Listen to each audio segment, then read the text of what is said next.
A new LD is out in Trickcal Chibi Go, so let's talk a little bit about Epica, if it's worth pulling for her or not, if it's worth pulling for her Rune card as well, because she came with an actual new card for the global server that was not available on the Korean side, and everything else, as usual, some testing we've been doing on the first day of her release. So, before we start, obviously, hello the internet, welcome back to Waifus. I'm Sefhi, your favorite gambling addict. Today's topic, Epica. Honestly, her wedding dress skin, it's really cute. I really like her. I thought I was not gonna like this skin, but I like it a lot. For some reference on my Epica, she is 4 stars at the moment. I didn't have enough to max out the skills. I thought I had more resources, but no. Level 10, level 9, level 12 on the passive. I unlock her whole board. On the first board at least. Her nodes are not that great, is crit resistance, which okay, it's fine, it's whatever, for hard mode is good. And also we got some crit damage, which is always welcome. So, decent board, not fantastic, but it's still pretty good. Her skills were changed from the Korean side a little bit, but she's still a fantastic DPS. And by fantastic, I mean she is going to be the main carry, as you can see right here, for Vivacious teams. This is a Butter with her own card, and an Epica with her own Rune card, and she's outperforming everyone here. Yomi as a support character, this was a Vivacious stage, so obviously Yomi has advantage there. But it's still pretty good, right? Like, she is the main carry for this team. Just a few things that are interesting. She is not levels of Yomi. So to remove this out of the way already, okay? When this video goes up, the tier list on the website should be updated. But to remove this out of the way, nothing comes close to Yomi at the moment. So, Epica goes into a T1 category. Fantastic DPS, she's better than Butter, but Butter is here because, as usual, she has the global passive for any Vivacious ally, so she's gonna be buffing Epica even further. Epica scales really well with the scale damage and with the enhanced damage as well. Her enhanced damage, if you can practice a lot, plus her skills are really good. Not only she acts as a DPS herself, but she's also gonna be buffing all of your characters, because her freshman skill buffs the characters, right? So she's gonna be buffing her own attack speed and the nearby allies while increasing her damage, and her senior skills does exactly the same. But she acts as a buffer and as a DPS herself, and she is doing really good numbers, really good numbers. The only bad thing so far I've seen on Epica, outside of how bad the banner is, to let me know how your pulls were, because mine were okay. They were decent. In contrast to, for example, Yomi, they were decent. I did 300 pulls and I got 2 Epicas, so way better than Yomi for sure.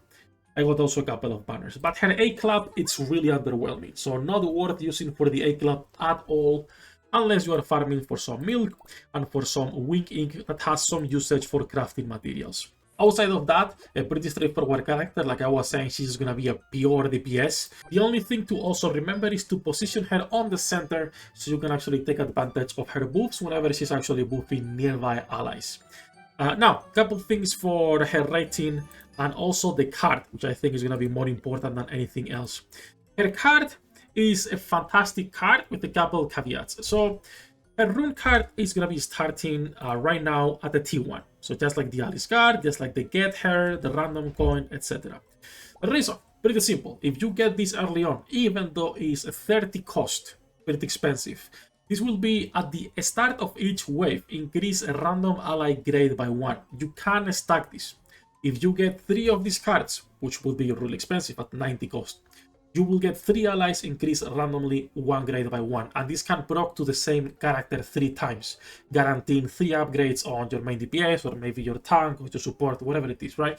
So it's a pretty good card for the passive if you get it early on. If you're getting this card on the 4th, 5th wave, it's not as good on teams without Epica. If you're using this card on a Vivacious team, it's worth getting at any point because of the passive itself. Also, its attack and critical damage, which are great stats. But her passive is even better. So anytime Epica is on the lineup, she's gonna be doing damage and attack speed increase for all allies. And when an ally dies, so if anyone dies, she will be reducing incoming damage for all allies. And this is 9% attack speed, 15% damage increase, and she's gonna be reducing the incoming damage for 15% for 10 seconds. So this is really, really good. The passive at level 3 is even better, but it's not worth getting for free to plays. The cards, a copy is more than enough. Never go for the level 3 unless you really love that character and is your main personality. One copy is enough. But level 3 is going to be at the start of the wave, increasing Epica's attack speed for 15 seconds by 15%, which is a huge increase on her damage numbers and her damage output overall. So if you can get a copy, I don't think it's necessary to pull for the level 3 or for more than a copy. Once again, these banners are pretty expensive. Cards and runes have higher value when it comes to dupes than normal characters, but it's still not really worth it. So once again, both the rune card and the character itself, T1 units. Really good character, really good DPS. For some extra damage comparison numbers, for example, let me increase this in size a little bit. So this was all on stage 2410 on normal, most of them, and some on the dig side. On 2410, I go until the wave 5 out of 5, and then I exit, so I don't consume candy. I'm stingy. This was elemental advantage for Kidian. Elena was using a J Codex, 4-star, using her ultimate, 15 million damage.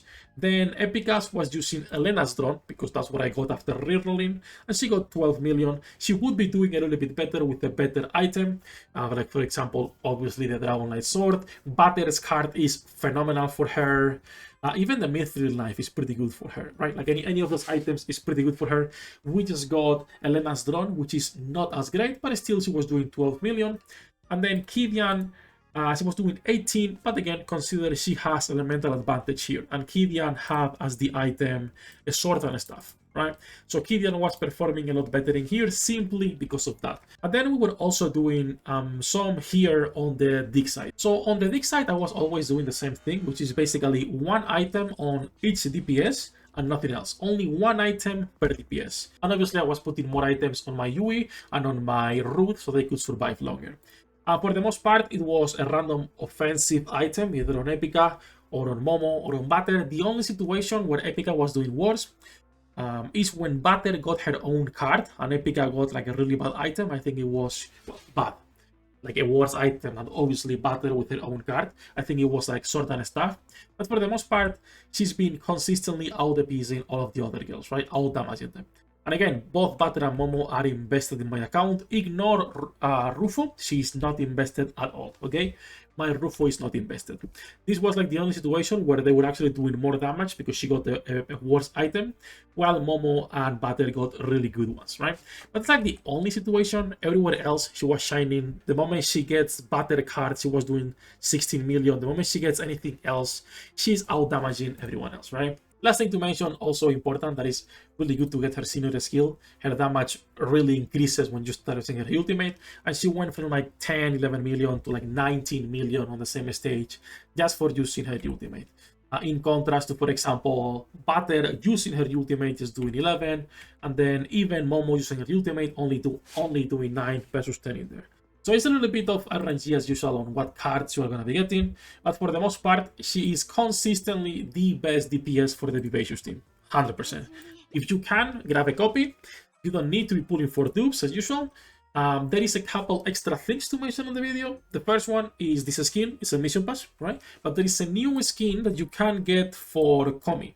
If you do 200 pulls, right now you will be getting this skin for Komi on the event. Just go and check the achievements on how to get it. It's doing 200 pulls, I believe. The other thing is that if you were saving candy, now you can use it. It's a good time on the bingo event, alright? Bingo event is up, so make sure you use all of your candy to get some extra resources. You basically need 3,000 something candy per board, and there is like more than 4 boards or 5 boards to get until the last one. As a free-to-play, you will be able to reach the bonus round even if you're not refreshing candy. So the reason why whales are saving candy, it's simply for the extra resources. And then lastly, there is a new weekly pickup, basically a step-up banner. There is some good stuff, but it's kind of pricey in contrast to some of the packs that are already in the shop. I tend to prefer to buy cheaper packs and buy more cheaper packs, but that's just me. There's a few things that are pretty good. If you're buying this $20 one, for example, it's already 2 multis plus a guaranteed character, including Eldins. You could even be getting here your Epica if you're lucky, right? But it's pretty expensive. It's pretty expensive. Again, it's pretty good if you're a spender, and a well is great. For light spenders, obviously it kind of goes already out of the spectrum of light spender, right? That's it. Enough jumping. Epica, fantastic character, a T1, her character is a fantastic card, also T1, both her and her Rune card. As usual, if anything changes, we will be updating the website. You guys have also recommendations for artifacts on the website for Epica and for most characters, and we are live every single day. Links in the description down below. Good luck with your pool, the internets, and I'll see you in the next one.